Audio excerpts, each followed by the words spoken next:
if we can't take off on Monday, then we are behind. We're going to have people sitting on their hands doing nothing. What do we got going on here in the background? It looks like you've got someone at the controls of the dozer and then somebody else digging into the story of the attempted recovery of the B-29 Kee Bird north of the Arctic Circle. You know, has been fascinating. But when you learn that there was actually a second documentary that was put out in the 1990s before the NOVA PBS program, that just adds so much more to the story. So we've been digging into that footage. This is part 2. Part 1 of my reaction to the British documentary, which is called Treasure of the Humboldt Glacier, already on the channel. Check that out.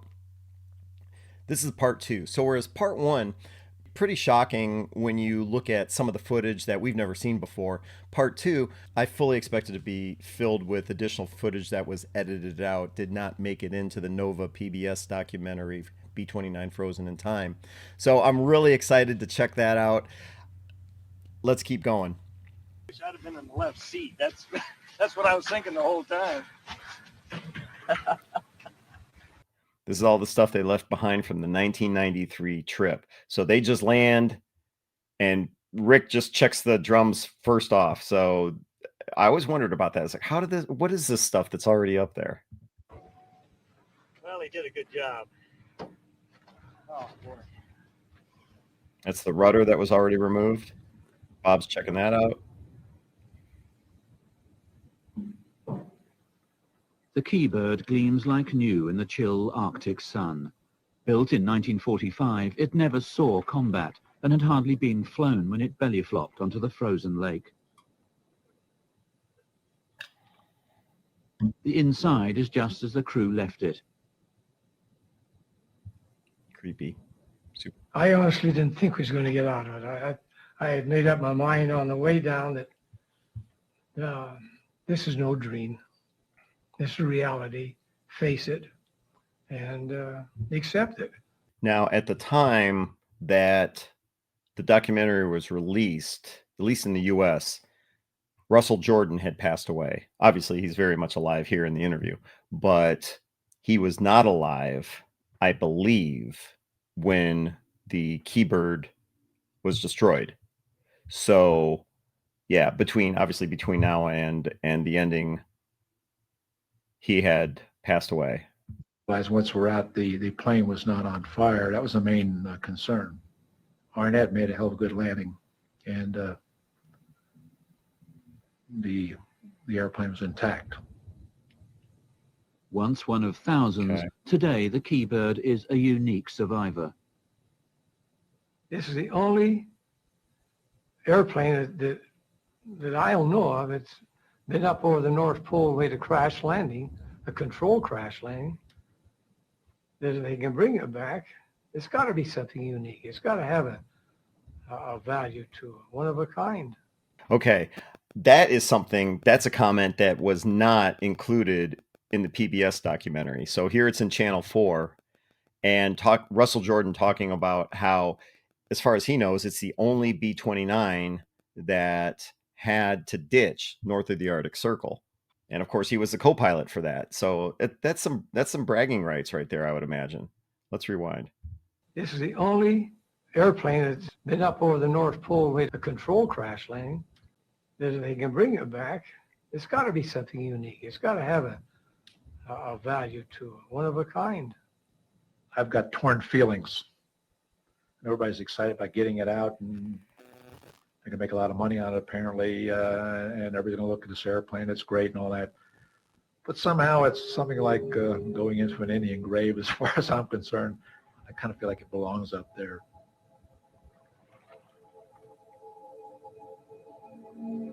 Yeah, there's the stuff from 1993. Hydraulic jack. Darryl, ever the optimist, reckons it'll take about 3 weeks to get the bomber into the air. Okay, 3 weeks. In the British documentary, they admit he was planning on 3 weeks, just 3 weeks. And I believe in Frozen in Time, they said it was 4 weeks. Regardless, it's not enough time. As we all know, 2 years Darryl, ever the optimist, reckons it'll take about 3 weeks to get the bomber into the air. So they'll need tents and cooking gear to survive the volatile weather. Oh, yeah. Thule, this is Kee Bird, over. Rick tries to radio Thule to tell the Air Force they landed safely. If they don't want to talk to me. But as the Caribou starts the return trip to pick up the bulldozer, disaster strikes. Darryl was trying to taxi around. I was out watching, and then he got going a little bit, and then nose wheel just went all the way 90. Both tires rolled off, rolled off the rim, lost all their air. I thought we were stuck there.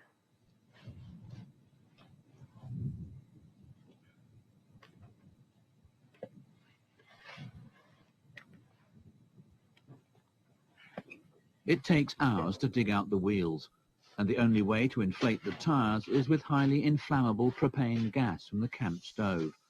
If the wheels get too hot on landing, they could explode. Oh, Rick, yeah. Yeah, we fill us with propane.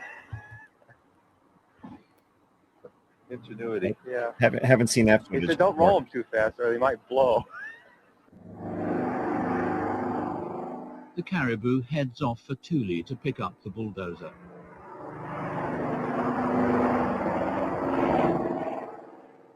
The plane is the only lifeline for Rick and the others left behind. Back at Thule, the propane is let out of the tires. Don't make any sparks. Don't make any sparks. Okay, so we see burning there. We've seen this before. The bulldozer once again is loaded up. We have not seen this before. So in part 1 of my review of the documentary Frozen in Time, I was able to show you a photo of the dozer sitting on the cribbing. Here, we're going to see full video of it. So we're going to see how this all worked, apparently, because they put it up on cribbing, and now they're backing the Caribou up to the dozer. If you look at my cursor, it looks to me like the back of the Caribou, the door is in 2 sections. Part of it folds up, and then maybe this part retracts or something.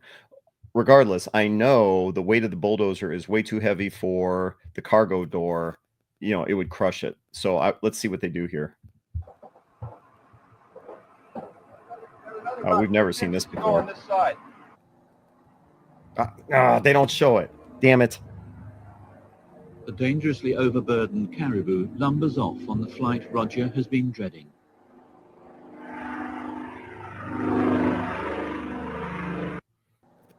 Look how it takes off.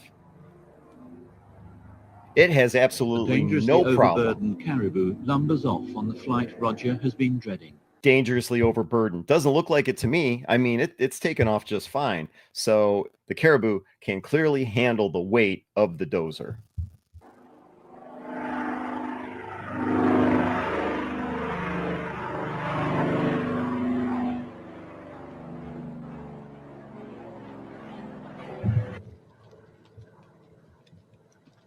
Okay, we've seen this.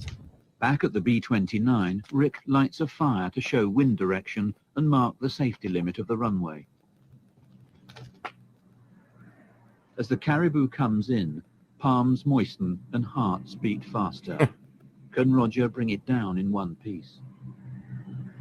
They have to skim down the hill.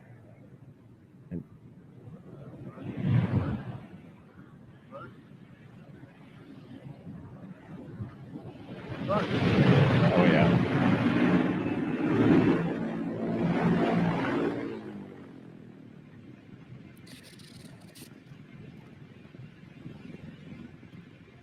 We came in no flapper. I came up. I knew you were coming. Oh, 90 knots. I was stalling. I was in this shaker at 90. And Darryl said, we can't do it with how he flaps. I thought, oh, shit, I don't want to go all the way back there. We're getting low on fuel. Okay. First of all, you heard Roger go, oh, shit. Well, that wouldn't have been in the PBS documentary. So clearly in England, they don't care about swearing. Second of all, so the flaps were out. They had lost hydraulics. As I understand it, they had lost hydraulics. I said a few moments ago that the Caribou could handle the weight of the dozer. Well, it clearly did. It was able to take off. I mean, it leapt off the runway.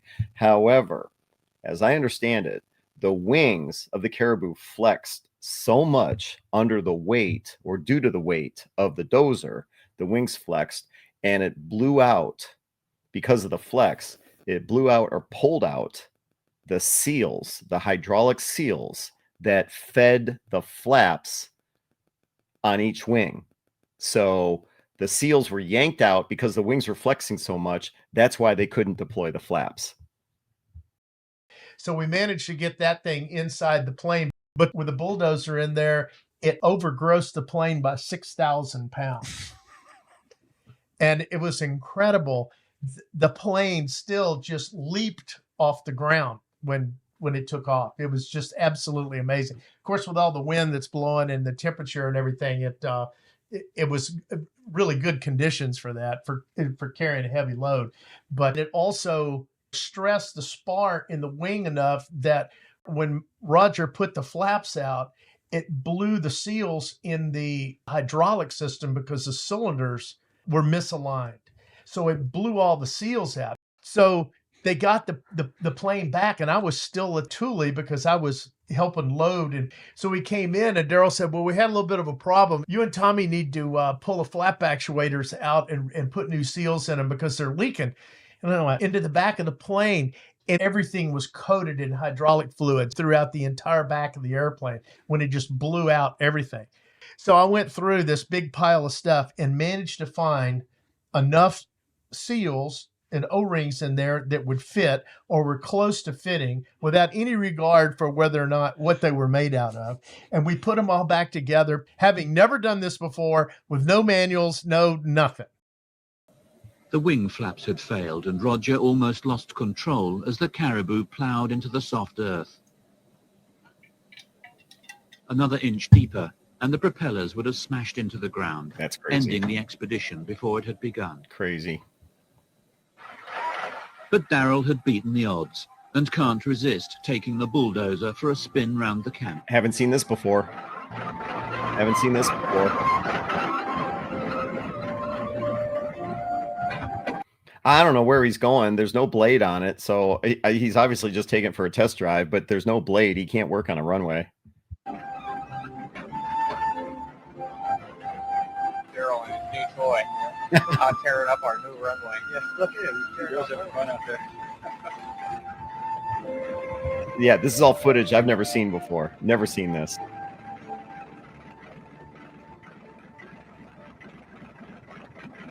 First of all, listen, so he's taking it right through their runway, where they landed, and he's tearing that up. So that's not good. As if it wasn't hard enough for the Caribou to land. Now he's tearing things up. But he's got one of the Nova crew. He's got somebody on the front of the dozer holding a camera. So why? Whatever.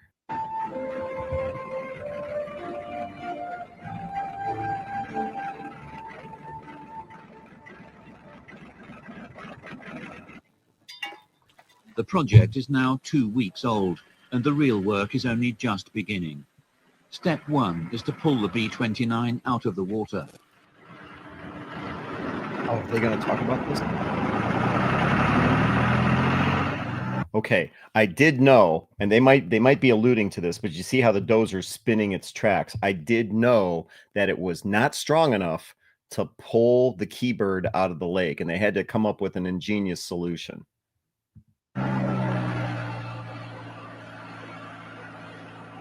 Yeah, look at that. It's not moving.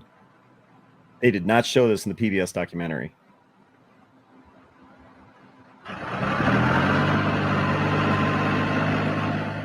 But the plane has sunk into the mud and won't budge easily. Again, the thinking caps go on. But if we had two pulleys, we could go back to the... Well, we've got two pulleys. Will that little one fit on this cable at all? Have we got a smaller cable? Well, let's try that. Here we go. Here we go. So I talked about this in part one, and they also talked about it in the book. But yeah, the dozer was not strong enough to pull the plane out, so they had to come up with, and that was just based on a 1-to-1, cable from the back of the dozer to the nose gear of the Kee Bird.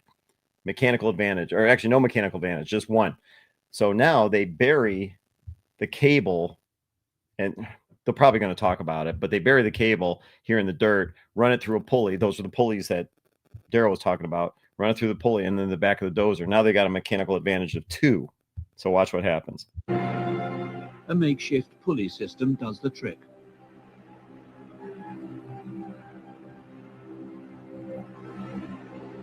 There you go.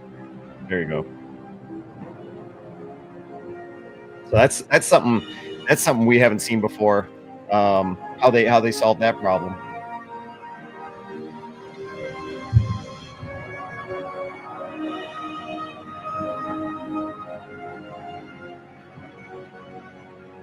Finally, after almost 50 years, the Kee Bird is back on dry land.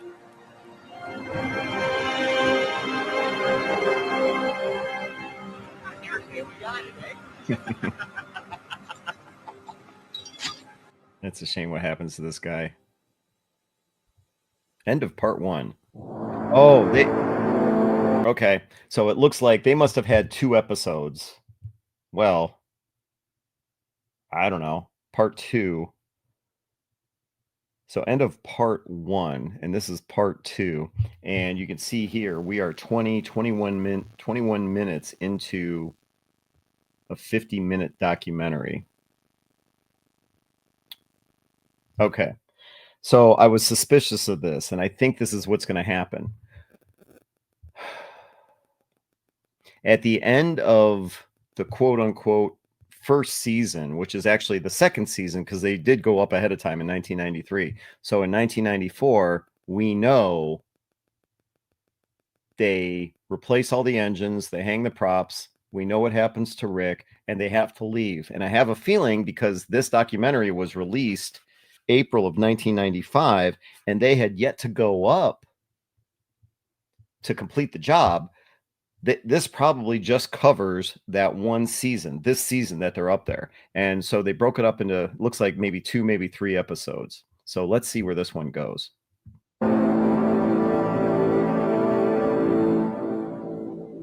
I hope you guys are enjoying this as much as I am. Okay, we've seen this. When the giant B-29 crashed in 1947, the bomb bay doors were badly mauled. They'll be taken off completely for the flight to Thule.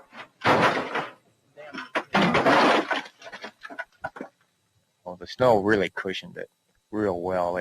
It built up under the bomb bays, and the bomb bay doors took all the load, and about 90% of the damage. There's a little bit of damage on the aft fuselage, and on the flaps, but that's it. But there's a more basic worry. Is the airframe safe to fly? Well, in my business, you learn to see corrosion, and the worst kind is intergranular corrosion. There's not even any surface corrosion on the airplane.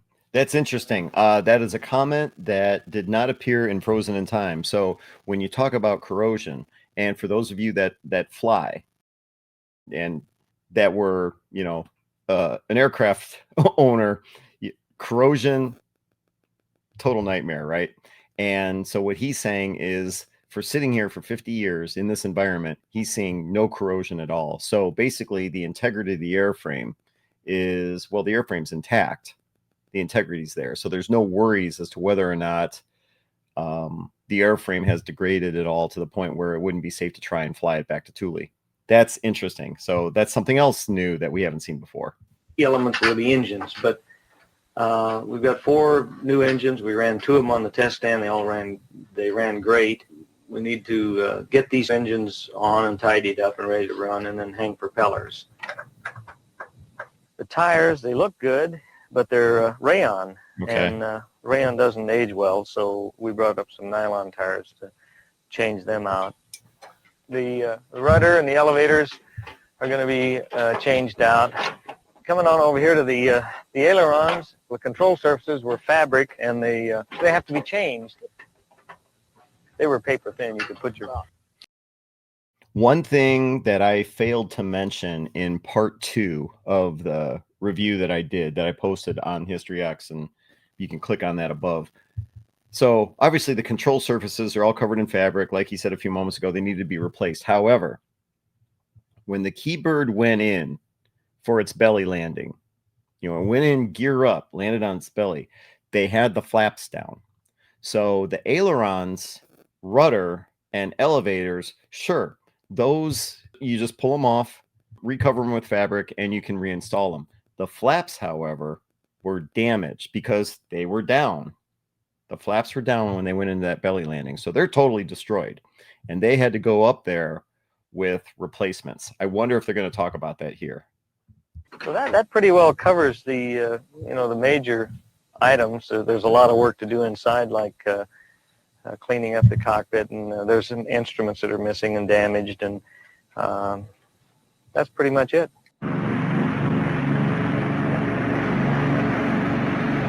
The Caribou plays a crucial part in the project, flying in new engines, propeller blades and other essential parts from Thule. Okay.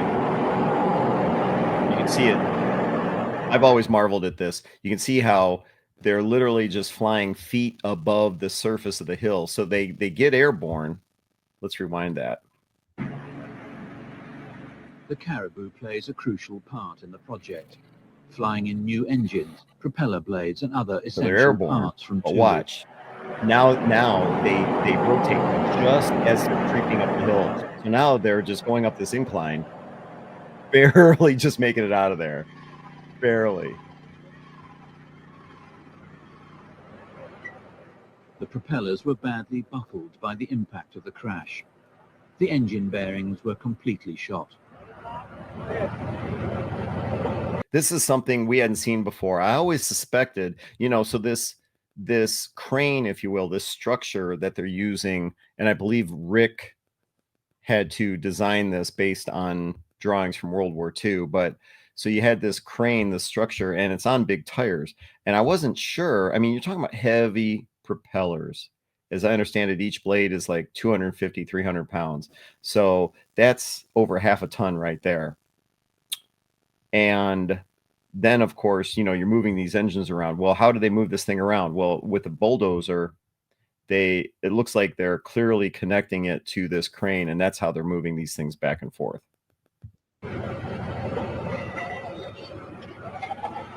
I wonder if the bulldozer had a winch on it. It might have.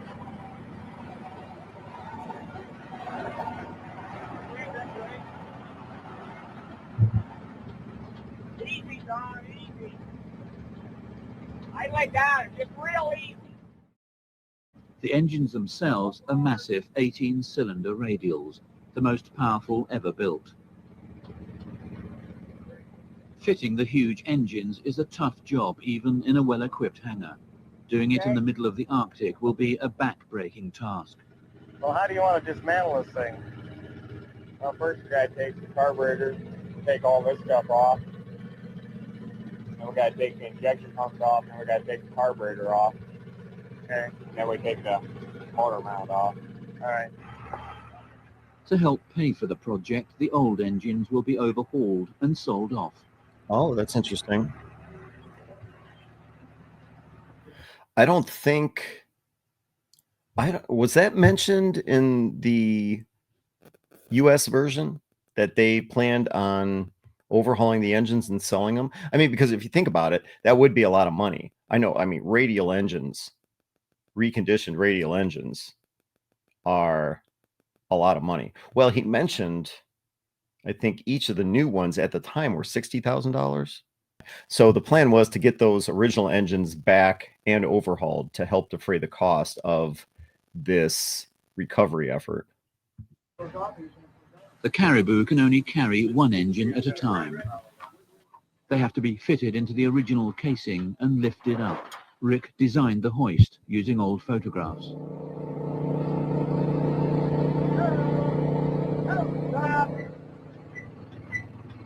Okay, we've seen this. What to do it?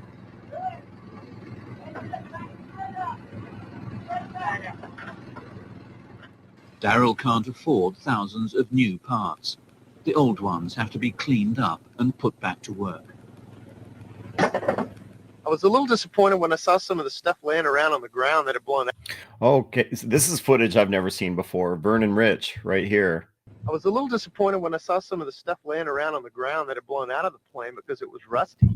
But then once I climbed up in the plane and started looking at the components that were actually bolted into the plane that really need to be there to run, I can't believe it. All these little gearboxes, the grease that they packed them with kind of got hard from sitting here for so long. But once I washed that out and put new grease back in them, they're perfect. It's great. Brand new. It's absolutely unique in its location and in its condition. I think the worst part of it is the fact that we're going to have a fairly short strip to take off out of. So that means that the engines are going to have to really be running good. But they should. That's a comment we've never heard before either. Glad you're watching this with me. I don't know about you, but I'm learning all kinds of stuff. But the B-29 isn't the only plane with problems. On the next shuttle trip to Thule, Roger has to turn back after the Caribou loses an engine.